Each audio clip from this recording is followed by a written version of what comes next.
Hello दोस्तों, स्वागत है आपका हमारे यूट्यूब चैनल एनजी एक्सप्लेन में। और यह है नागराज कॉमिक्स, नागराज का इंसाफ। तो चलिए इस कॉमिक को शुरू करते हैं।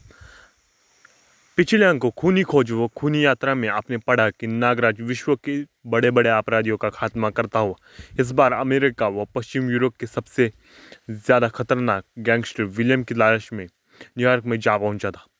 न्यूयॉर्क में सिर्फ डॉन ही ऐसा व्यक्ति था जो विलियम का पता जानता था। नागराज उसे फ्लोरिडा नाम की एक लड़की की मदद से विश्व की सर्वाधिक सुरक्षित जेल से छुड़ाता है। नागराज को पता चलता है कि स्वयं डॉन व फ्लोरिडा भी विलियम के खून के प्यासा है। अतः तीनों मिलकर एक लॉन्च द्वारा विलियम के टापू पर पहुंचते हैं।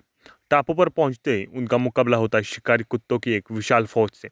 इन कुत्तों का काम तमाम करके तीनों अभी आगे बढ़ ही रहे थे कि तभी पहाड़ी पर स्थित रडार स्टेशन पर रहने वाले रक्षक टेलो की निगाह बेहोश कुत्तों पर पड़ जाती है। लेकिन इससे पहले कि वह अलार्म बजा पाता, नागराज ने टावर पर चढ़कर उसे जकड़ लिया। परंतु टेलो भी कम नहीं था। उसने नागराज को उठाकर टावर से नीचे उछाल लिया। नागराज जमीन से टकराया और बेहोश हो गया। हा हा हा, चूहा।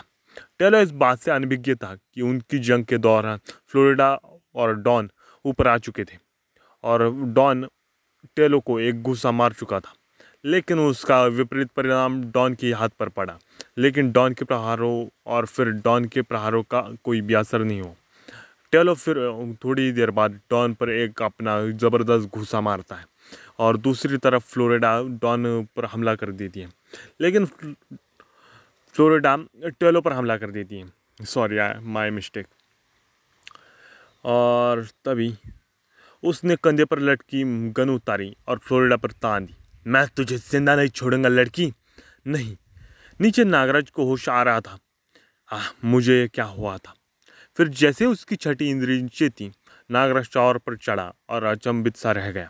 फ्लोरिडा पर तनी टेलो की गन में हरकत आने से पहले ही नागराज हरकत में आ चुका था और इसके ट्रिगर को उसने दबा दिया था टेलो ने। लेकिन नागराज ने उसका रुख हवा की तरफ कर दिया।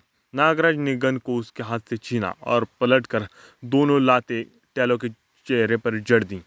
इसके बाद नागराज उसे संभलने का अवसर दिए बिना उसके सीने पर सवार हो गए। नागराज ने अपने घुटनों से उसकी गर्दन दबानी शुरू कर दी और कराटे का एक मजबूत वार उसकी कनपट्टी पर कर दिया। टेलो ने तत्काल ही दम तोड़ दिया, यानी कि वो खलास हो गया। नागराज ने टेलो को सलाम किया। तुम पहले शख्स थे टेलो जिसने मुझे चोट पहुंचाई। तीनों टावर से नीचे उतरा। डॉन, मैं और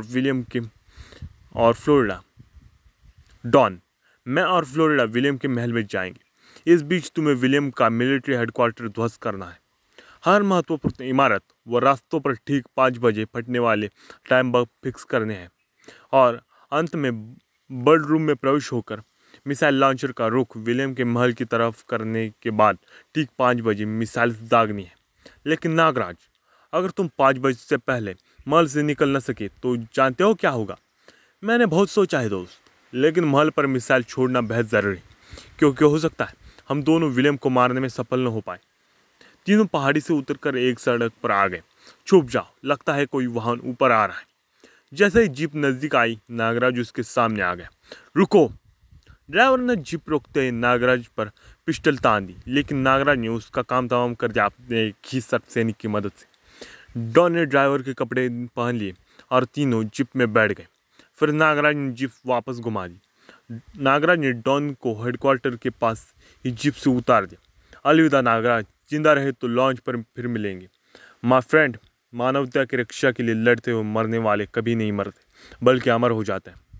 वे टू मिलिट्री हेडक्वार्टर। डॉन को छोड़कर नागराज की जीप आगे बढ़ गई। पहाड़ी से उतरकर शहर को पार करते हुए दोनों जल्द ही विलियम के महल के सामने पहुंच गए। नागराज, इतनी सुरक्षा के रहते हम अंदर कैसे जाएंगे। नागराज ने मन ही मन भयानक फैसला किया और जीप आगे बढ़ा दी। फ्लोरिडा, अब खेल सबके सामने होगा। जीप एक धमाके के साथ फाटक से टकराई और फिर फाटक को तोड़ते हुए महल के प्रांगण में प्रविष्ट हो गई, जहाँ पे सिक्योरिटी गार्ड्स ने उन पर गोलियां चलाना आरंभ कर दिया। नागराज ने सैनिकों पर सांप छोड़ना शुरू कर दिया और नागराज के सैनिकों ने अपना काम बखूबी किया। तभी एक ट्रक स्टार्ट हुआ और नागराज की जीप के सामने आ गया। इससे पहले कि जीप अचानक ही सामने आए ट्रक से टकराती, नागराज ने फ्लोरिडा को धक्का देकर उसे कूदा दिया और फिर जीप से ट्रक टकराया। जीप से कूदते ही नागराज और फ्लोरिडा को विलियम के गार्ड्स ने घेर लिया। खड़े हो जाओ, कोई गलत हरकत की तो गोलियों से भून दिए जाओगे। नागराज और फ्लोरिडा ने सहर्षी स्वयं को उनके हवाले कर दिया, क्योंकि वे जानते थे कि उन्हें विलियम के सामने ही पेश किया जाएगा। गार्ड दोनों को स्टेन गन के साए में लिए हुए माल में प्रविष्ट है। बॉस से बात कराओ। अभी करवाता हूँ सर। सर, हमारे साथ नागराज और फ्लोरिडा है। हॉल में विलियम का स्वर गूंजा। इन्हें सम्मानपूर्वक ग्लास रूम में ले आओ। कुछ ही देर बाद दोनों विलियम के दरबार ग्लास रूम में थे। Welcome mister Nagraj. हाँ, नागराज देखो ऑक्टोपस। नागराज, तुम्हें यहाँ का पता किसने बताया? तुम यहाँ तक पहुँचे कैसे? विलियम, मैंने विश्व से आतंकवाद को खत्म करने की कसम ली है, जिसे पूरा करने के लिए मैं तुम जैसे आतंकवादियों को पाताल से भी खोज निकालूंगा। भाषण बहुत हो गया दोस्त, अब मैं तुमसे एक सौदा करना चाहता हूँ। विलियम ने 3 बार ताली बजाई। फलस्वरूप एक गदाधारी योद्धा हॉल में प्रविष्ट हुआ। नागराज, अगर तुम हमसे दोस्ती करोगे तो लाखों करोड़ों में खेलोगे, लेकिन अगर दुश्मनी करोगे तो जंगारू के साथ मौत से खेलोगे। अब अगर तुम्हें हमारी दोस्ती मंजूर हो तो जंगारू का हाथ थाम लो, नहीं तो युद्ध के लिए तैयार हो जाओ। नागराज का जीवन एक युद्ध ही तो है, तुम जैसी समाज की दुमकों के खिलाफ। नागराज की आवाज़ बिजली बंद कर उन पर पड़ी। एक बार तो सभी का खून जम गया, लेकिन फिर जंगारू ने अपनी गदा नीचे रखी और फिर वो अपनी कुश्ती की मुद्रा में आ गया। हाँ, टाइगर स्टाइल का जानकार हो तुम। उधर डॉन जब हेडक्वार्टर के द्वार के पास पहुंचा। इतनी कड़ी सुरक्षा, अंदर जाना तो बेहद मुश्किल है। अचानक सामने खड़े ट्रकों को देखकर डॉन की आंखों में चमक आने लगी। आइडिया, इस ट्रक को खाई में धकेल देता हूँ। और फिर चट्टानों से टकराता हुआ ट्रक गहरी खाई में चला गया और एक धमाके के साथ आग की लपटों में घिर गया। गगनभेदी धमाके की आवाज़ सुनकर द्वार पर खड़े सभी सैनिक खाई की तरफ भागे। देखो तो, अरे क्या हुआ? और डॉन ट्रकों की आड़ में द्वार तक पहुंच गया। फिर उसने भीतर प्रविष्ट होने में देर न लगाई। अंदर उसने अपने आप को एक सुरंग में पाया। डॉन अभी कुछ आगे बढ़ा ही था कि एक तेज आवाज़ सुनकर रुक गया। लगता है कोई रेल अंदर आ रही है। डॉन गुफा की दीवार से चिपक कर खड़ा हो गया और रेल के पास आते ही जंप लगाकर एक डिब्बे पर चढ़ गया। डॉन ने एक पेटी खोली। अरे ये तो बारूद है। इसका मतलब बारूद से भरी यह ट्रेन बारूद भंडार में जा रही है।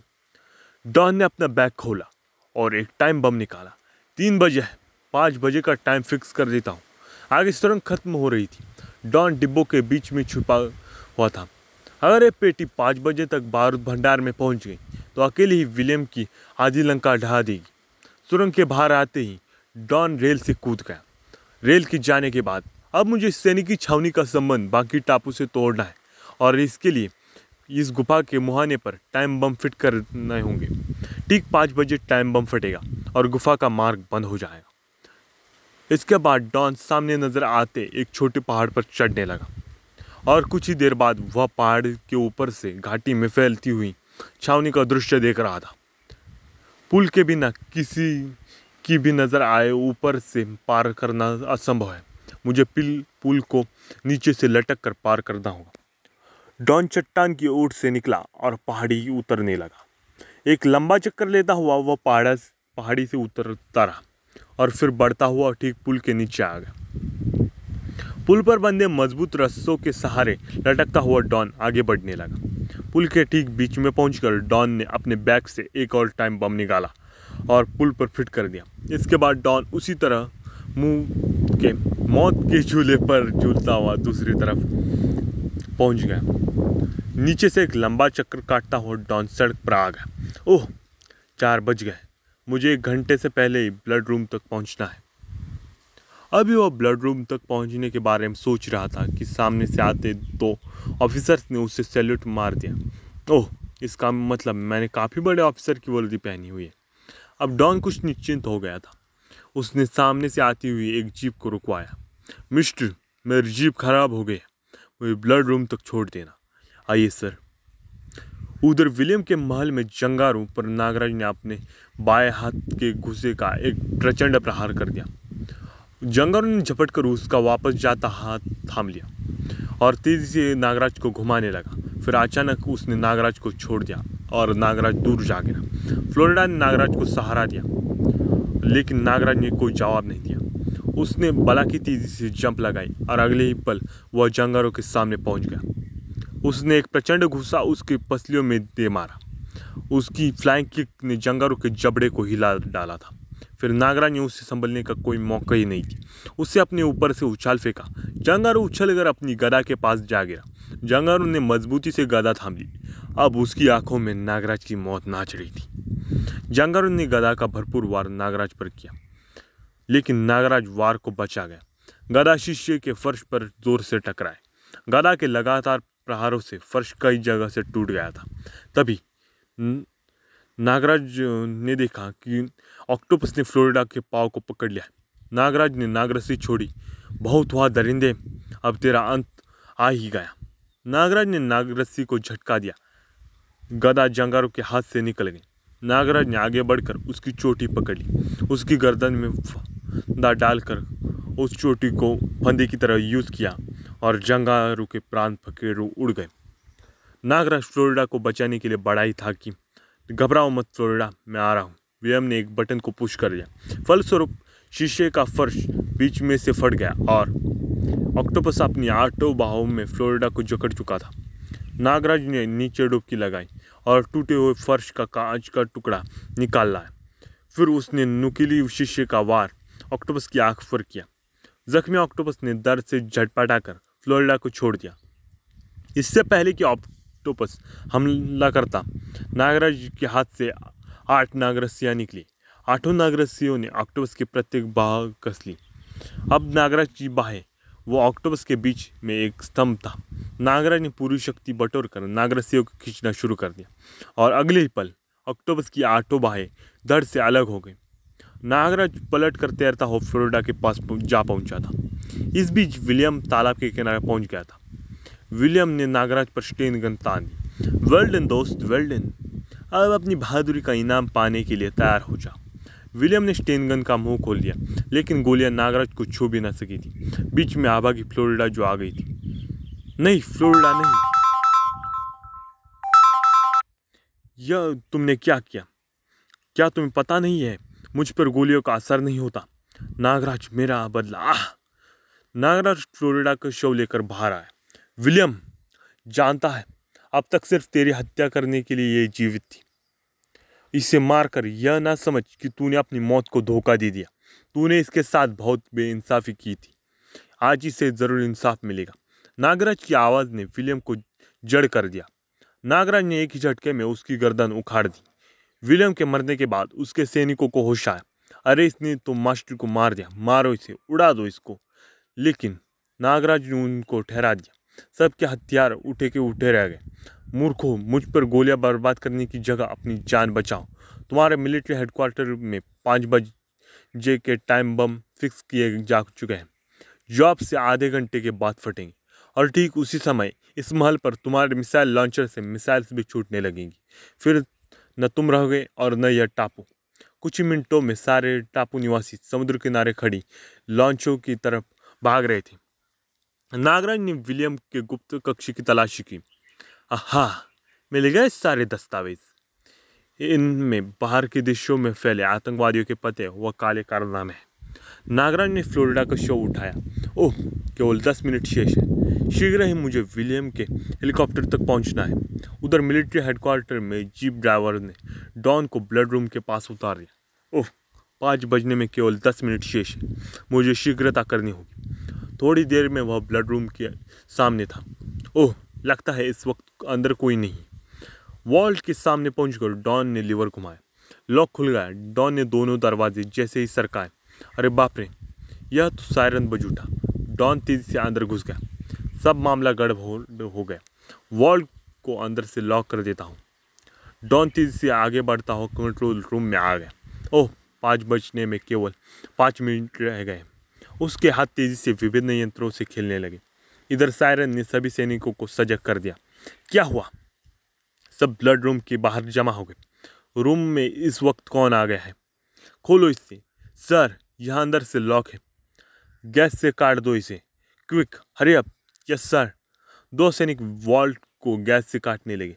जल्दी करो, लगता है कोई दुश्मन जासूस यहाँ आ गया। उधर डॉन ने एक लीवर घुमाकर मिसाइल लॉन्चर का रुख महल की तरफ कर दिया। ओ, लगता है दरवाज़ा काटा जा रहा है। तभी बाहर कहीं गगनभेदी विस्फोटों की आवाज़ से कंट्रोल रूम में जलजला सा आ गया। ओह, लगता है 5 बज गया है और रेल वाले टाइम बम ने बारूद भंडार को उड़ा दिया है। डॉन ने एक बटन पर उंगली रख दी। गॉड, अगर मैंने आज तक कोई अच्छा काम किया हो तो उसके बदले नागराज फ्लोरिडा को विलियम के महल से निकाल लेना। मिसाइल लॉन्चर से मिसाइल निकलकर महल की तरफ बढ़ने लगी। बाहर वॉल्ट काटते सैनिकों ने धमाकों की आवाज़ सुनी तो बारूद भंडार की तरफ भाग उठे। क्या हुआ? भागो, हमला! और उसी बम ब्लास्ट में वो सभी भी मारे गए। इसके बाद विक्ट्री टापू की वह छोटी सी पहाड़ी मानो ज्वालामुखी बन गई। पहले महल की छावनी से जुड़ने वाला पुल ध्वस्त हुआ, फिर गुफा का मुहाना बारूद से भरी एक अन्य रेल को अपने साथ ले डूबा। उधर नागराज विलियम के महल के ऊपर हेलीकॉप्टर से उड़ा जा रहा था। ओह, 5 बज गए, लेकिन और तभी मिसाइल ने महल ध्वस्त कर दिया।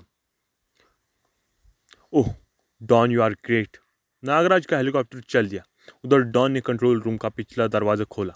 अरे वाह, बस थोड़ी सी ढलान पर ही मेरी निकासी का रास्ता नज़र आ रहा है। पहाड़ी से उतरकर डॉन समुद्र में कूद गया। बस कुछ ही घंटों में लॉन्च पर पहुंच जाऊंगा। लगभग 2 घंटे बाद नागराज ने लॉन्च पर डॉन का स्वागत किया। आओ डॉन, सचमुच तुम्हारे बिना मेरा यह मिशन अधूरा ही था। दोस्त, यह तो सिर्फ शुरुआत थी मेरे नए जीवन की। लॉन्च धीरे धीरे न्यूयॉर्क की तरफ बढ़ने लगी। समाप्त। तो दोस्तों, नागराज की कॉमिक्स, नागराज का इंसाफ यहीं पे समाप्त होती है। अगर आपको ये कॉमिक्स पसंद आई हो तो आप इस कॉमिक को शेयर कीजिए, लाइक कीजिए और साथ ही में मेरे चैनल को सब्सक्राइब करना मत भूलिए। Thanks for watching.